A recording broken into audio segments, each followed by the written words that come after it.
Bersama matahari, pagi tiba di Desa Tumbang Labaning, Kecamatan Katingan Hulu, Kabupaten Katingan, Kalimantan Tengah.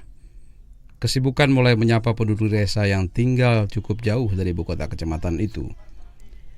Desa Tumbang Labaning dihuni sekitar 100 orang penduduk.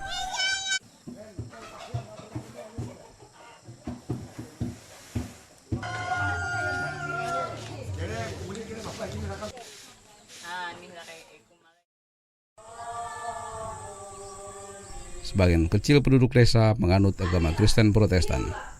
Sebagian besar lainnya menganut agama Keharingan. Agama ini ada jauh sebelum agama-agama besar seperti Islam dan Kristen masuk dan menunjukkan penetrasinya yang luar biasa di pedalaman Kalimantan. Pertama kami dari pihak Majelis Resort mengucapkan selamat Paskah.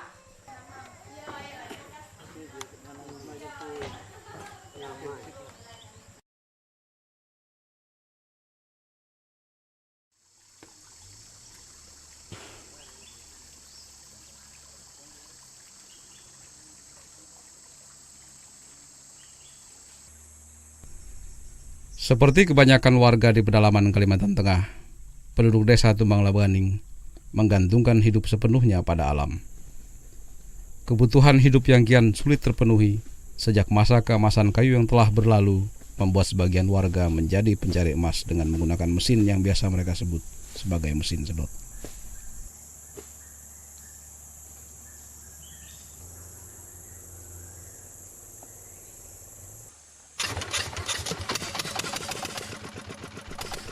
Para pencari emas ini biasanya bekerja berkelompok. Setiap anggota memiliki peran masing-masing. Peran itu menjadi dasar pembagian hasil kerja. Yang paling banyak mendapatkan hasil pembagian adalah pemilik mesin sedot. Dia menerima sebanyak 60% dari seluruh emas yang diperoleh. Sebanyak 40% sisanya dibagi rata untuk setiap anggota kelompok.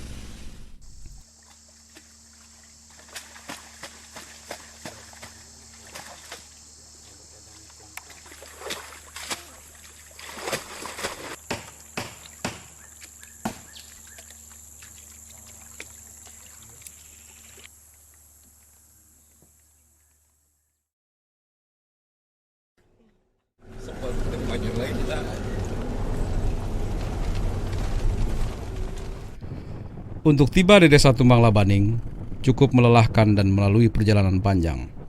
Perjalanan bisa dimulai dari Palangkaraya, ibu kota provinsi Kalimantan Tengah, menuju Kasongan, ibu kota Kabupaten Katingan, melalui jalan darat selama sekitar 2 jam. Perjalanan kemudian dilanjutkan melalui jalan darat yang masih jauh dari sempurna, menuju Tumbang Samba, ibu kota Kecamatan Katingan Tengah, selama sekitar 4 jam. Sejak akhir 1960-an, Tumbang Samba telah menjadi pusat perdagangan bagi desa-desa di pedalaman Katingan. Dari Tumbang Samba, perjalanan ke Tumbang Labaning hanya bisa dilanjutkan melalui Sungai Katingan selama sekitar 5 hingga 6 jam dengan menggunakan perahu bermesin.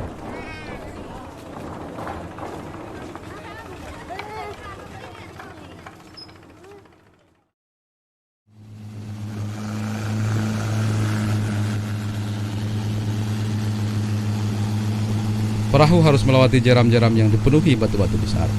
Jeram-jeram ini telah sering menelan korban jiwa. Namun karena tak ada pilihan, warga terbiasa dan berani melewatinya. Perahu menjadi satu-satunya alat transportasi dan perdagangan di pedalaman. Di sepanjang sungai menuju Desa Tumbang Labaning, warga ramai mencari emas.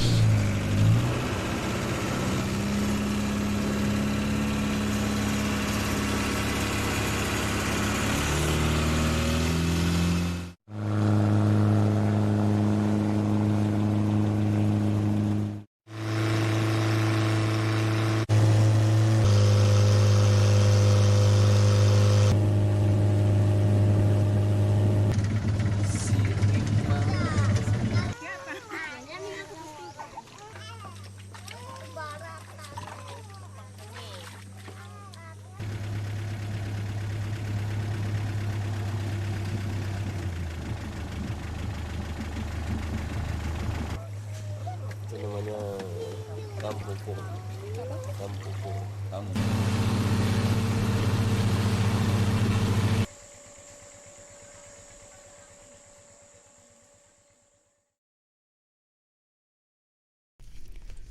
Bagi Robert M. Hanyi, pagi yang tiba di desanya kali ini berbeda dari pagi-pagi sebelumnya. Pagi kali ini menjadi awal bagi Robert yang juga kepala desa Tumbang Labaning dan keluarga besarnya untuk membalas semua kebaikan keluarga besar Singa Anum yang 4 tahun lalu telah membantunya menggelar upacara tiwah. Harus narara teh harus ingat.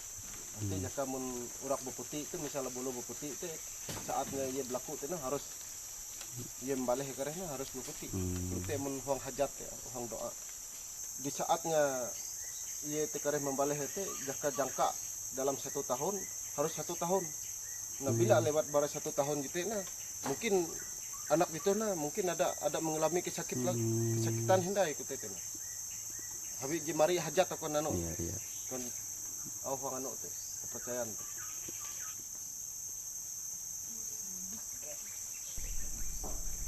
Tiwah adalah upacara tertinggi dalam babakan hidup masyarakat Kaharingan. Para roh leluhur yang telah lama berpulang diyakini tidak akan pernah tiba di Lewu Tatau atau surga dalam mitologi Kaharingan sebelum upacara tiwah dilaksanakan. Bersama keluarga besarnya, Robert menyembelih seekor babi dan ayam sebagai palas sebelum mencari Pantar Pali. Darah babi dan ayam yang mengucur deras itu sebagian ditampung dalam wadah. Sebagian lainnya dioleskan ke daun sawang. Darah di daun sawang merupakan pertanda bagi liau atau roh-roh di alam lain bahwa ada sekelompok orang yang akan pergi ke hutan mencari Pantar Pali. Sebelum berangkat ke hutan di belakang desa untuk mengambil Pantar Pali, Ibu Robert M. Hanyi, Udek Batu, menggelar upacara sederhana berupa memasang tali sirau yang terbuat dari bajakah tinggang, sejenis tanaman merambat yang sangat kuat, sehingga tidak bisa diputus dengan tangan telanjang. Anu gitu na tali gitu na jangan nyebut lo tali tenang na. Terus sekali pun macam gitu hingga tu jauh ni.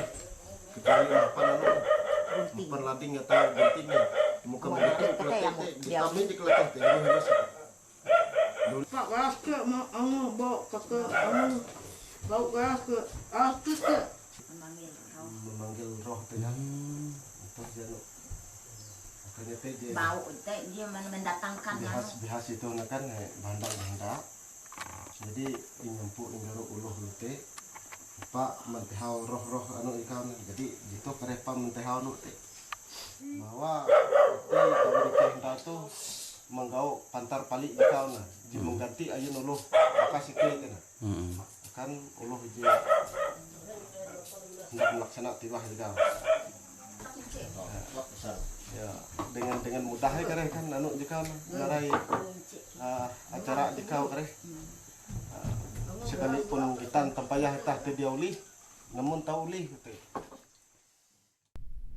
Upacara ini dimaksudkan untuk memperkuat jiwa para pencari Pantar Pali, menghindarkan mereka dari halangan dan gangguan roh-roh jahat.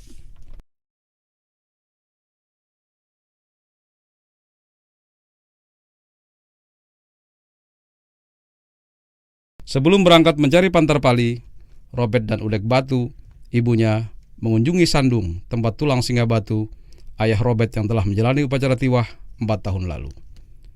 Di Sandung, Udek memberitahu suaminya bahwa anaknya, Robert dan warga akan ke hutan mencari Pantar Pali. Tak lupa Udek meminta restu dan dukungan roh suaminya agar pencarian Pantar Pali berlangsung lancar.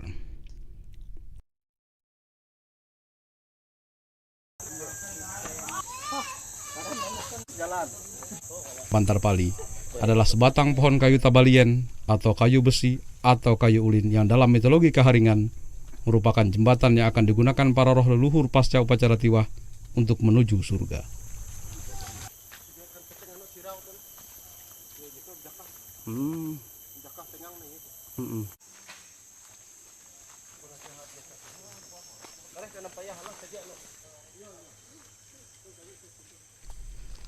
Pantar Pali haruslah panjang adanya. Tak ada kayu lain yang boleh jadi Pantar Pali selain tabalien.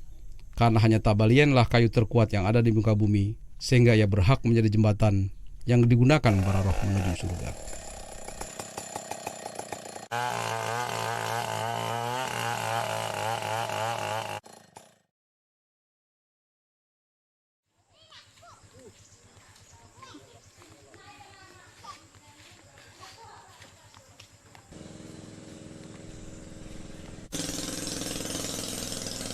Usai Robert dan penduduk desa mencari Pantarpali, kehidupan di desa Tumbang Labaning mulai menggeliat. Warga bergerak menuju rumah keluarga besar Singa Anum yang akan menggelar tiwah. Sebagian warga bersama Robert menyiapkan berbagai barang. Barang itu akan diserahkan pada keluarga besar Singa Anum. Mereka juga menyiapkan hiasan dari daun kelapa dan batang-batang bambu yang biasa disebut sababulu dan sabalaki. Kesibukan yang sama juga berlangsung di rumah Pangreding, kakak kandung Robert.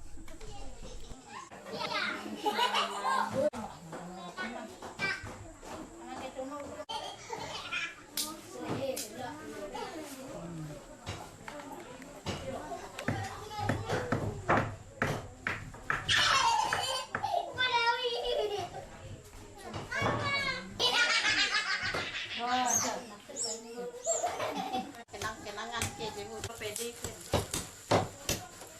Cek kelindung lagi. Kayaknya senyum sini.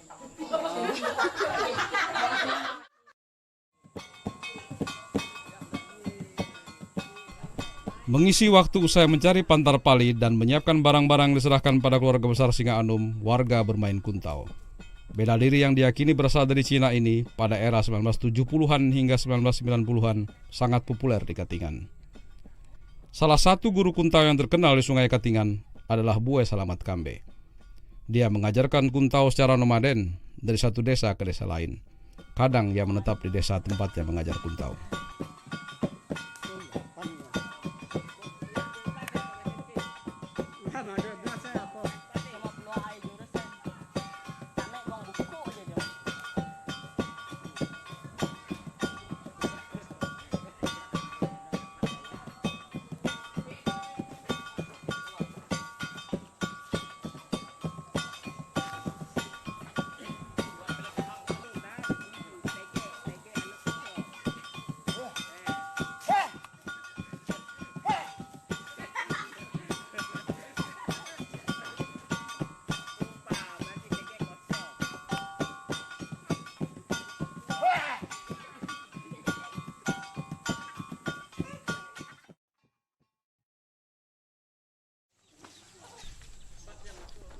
Di sekitar rumah keluarga besar Singa Anum yang menjadi pusat upacara tiwah, penduduk desa juga tak kalah sibuknya. Silih berganti mereka membawa bahan makanan, binatang dan keperluan upacara.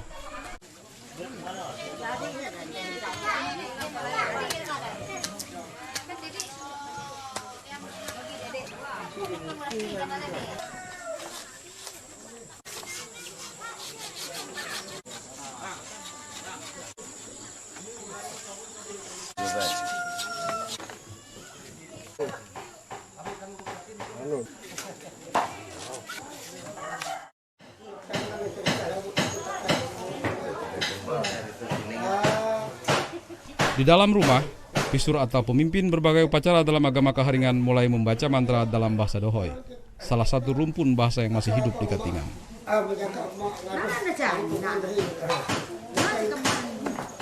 Pisur memohon izin pada para roh untuk kelancaran upacara tiwah, sambil menaburkan beras merah dan kuning, yang merupakan medium bagi alam lain. Beras itu ditaburkan ke berbagai benda, seperti dedaunan yang akan diletakkan di sangkai raya atau pusat lingkaran dalam upacara tiwah. Iya itu malah. Iya. Kamu anak tidak kan berhasil mau saya sawah yang dapat.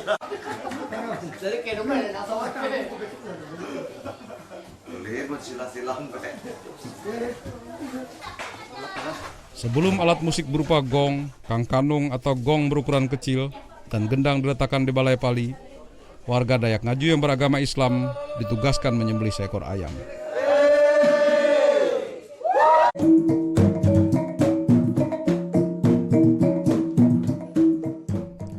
Darah ayam yang mengucur diteteskan di atas alat-alat musik sebagai palas, lalu bersama-sama warga malahap atau meneriakan yel khas orang Dayak Ngaju saat menggelar upacara. Teriakan ini juga bertanda perang. Setelah itu, barulah alat musik boleh dimainkan.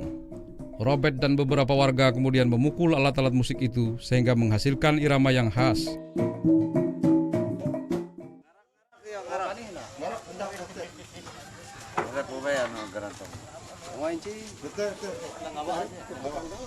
Lalu alat-alat musik itu pun diletakkan di atas balai pali.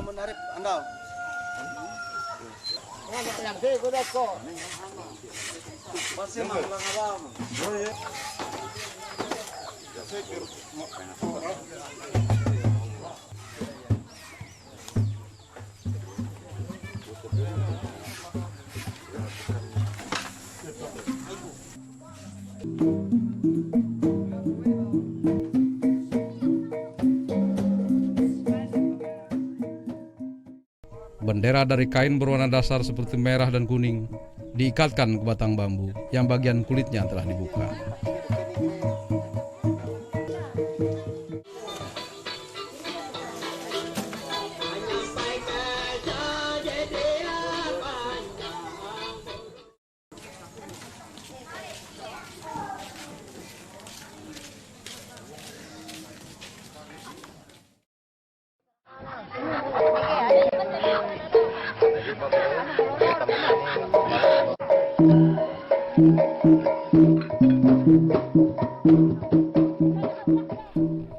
Begitu tonggak Sangkai Raya didirikan, kembali beberapa ekor ayam dan babi disembelih. Darah ayam dan babi itu dioleskan ke Sangkai Raya, dan beberapa batang pohon tabalian berukuran lebih kecil yang disebut pantar nyurat atau jembatan berukuran kecil yang menjadi medium beliau berhenti sementara sebelum tiba di surga.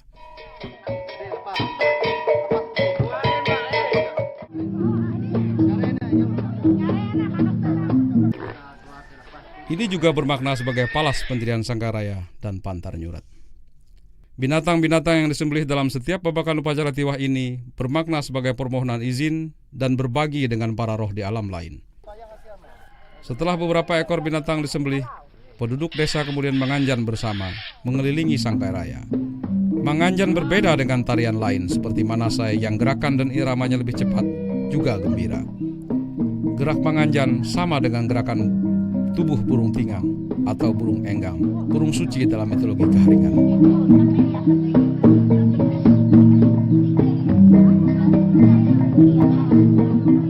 Tangan penari yang naik ke atas merupakan simbol pengakuan pada kekuasaan Ranjing Hatala atau Tuhan dalam mitologi Keharingan. Sedangkan gerakan tangan ke bawah merupakan simbol kelemahan diri, permohonan ampun dan pengakuan dosa. Sambil menari, warga minum baram, sejenis tuak tradisional Dayak. Sebelum meminum seluruh baram dalam gelas, sebagian baram ditumpahkan ke tanah. Ini merupakan simbol berbagi pada alam lain. Manusia tidak boleh serakah dan wajib berbagi, baik kepada yang hidup maupun kepada yang mati.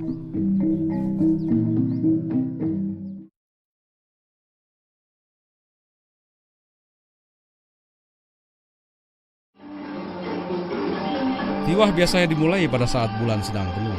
Ini bermakna sebagai harapan semua niat baik saat tiwah didapat penuh oleh seluruh penduduk desa. Sambil berkumpul di rumah keluarga besar Singa Anum, penduduk menasai bersama dan minum tuak.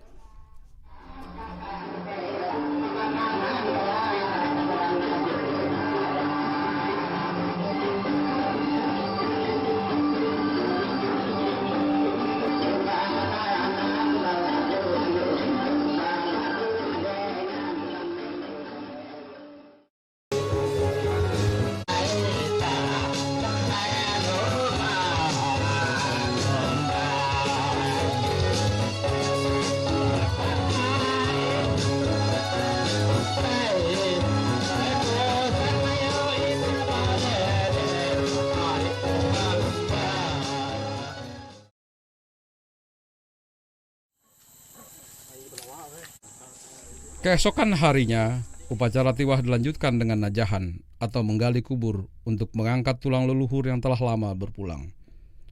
Gumerson Rumbu Anum memimpin penggalian tulang ayahnya, Behe Rumbu Anum. Sedangkan beberapa adik Gumerson berangkat ke desa Pendatang Garing untuk menggali kuburan Singa Anum dan membawa tulangnya ke desa Tumbang Labaning. Nyalek kudu kayak itu. Kalau tahu tuh anu mau kenyet. Perlang. Gue kasih benar.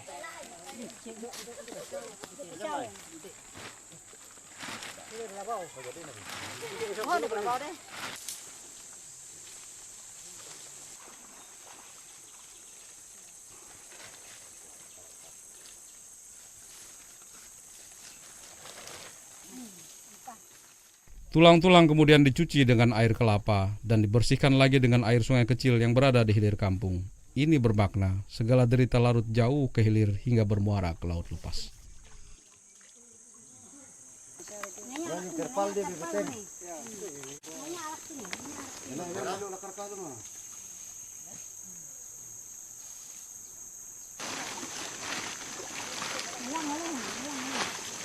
Wala nyo ay también mo. Nanya paling aja cik mah.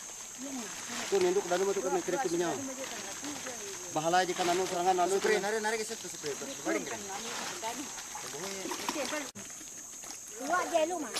Dua jangan lu ye. Keren tak ye. Ini macam.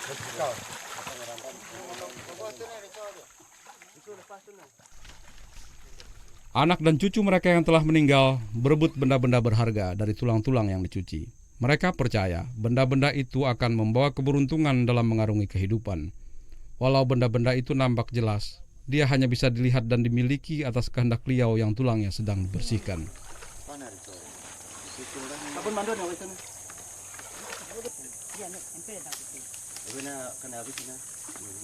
Anu menjelu sang ye je. Aku kira emang. Pampu boy.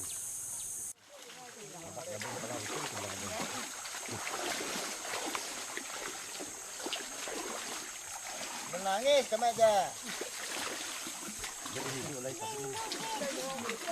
Usai dibersihkan, tulang yang diletakkan dalam selai kain itu digendong oleh istri mereka yang meninggal. Tulang kemudian disemayamkan di luar kampung dalam rumah-rumahan kecil. Letaknya tak jauh dari sandung yang akan menjadi tempat tulang bersemayam selamanya. Lalu pada malam selanjutnya, keluarga dan warga kampung berkumpul dan manasai mengelilingi sangkai raya.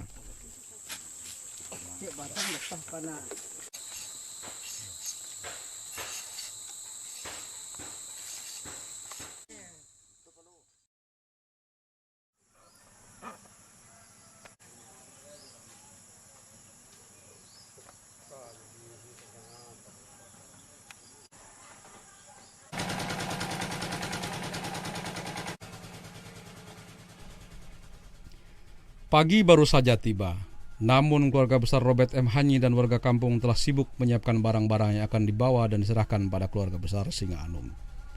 Penyerahan barang-barang itu merupakan balasan atas kebaikan keluarga besar Singa Anum yang dulu membantu keluarga Robert menggelar tiwah. Penyerahan barang-barang ini biasa disebut luluhan.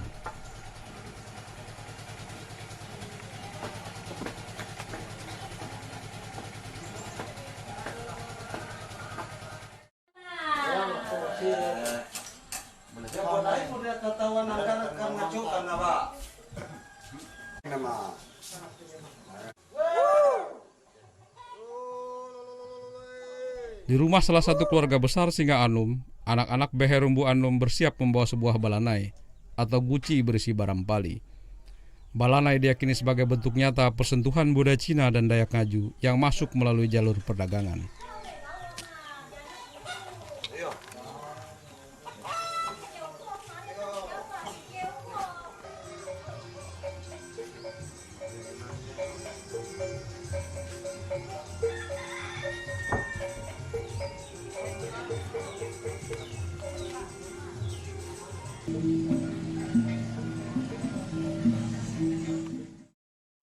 Sedangkan barampali adalah tuak yang diletakkan di tengah rumah dan baru boleh diminum secara bersama-sama oleh seluruh warga kampung usai upacara tiwah digelar.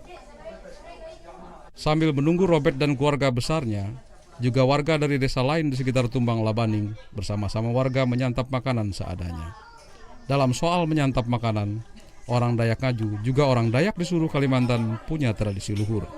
Keluarga besar tiwah menyediakan makanan sesuai dengan agama warga dan keluarga yang hadir. Bagi yang beragama Islam, mereka menyediakan peralatan masak yang baru dan tidak pernah digunakan. Binatang yang sebelumnya disembelih oleh orang Dayak beragama Islam juga diolah secara Islami. Jika ada tamu beragama Islam yang menginap, keluarga besar tiwah dan warga kampung akan menempatkan tamu itu di rumah orang Dayak yang juga menganut Islam.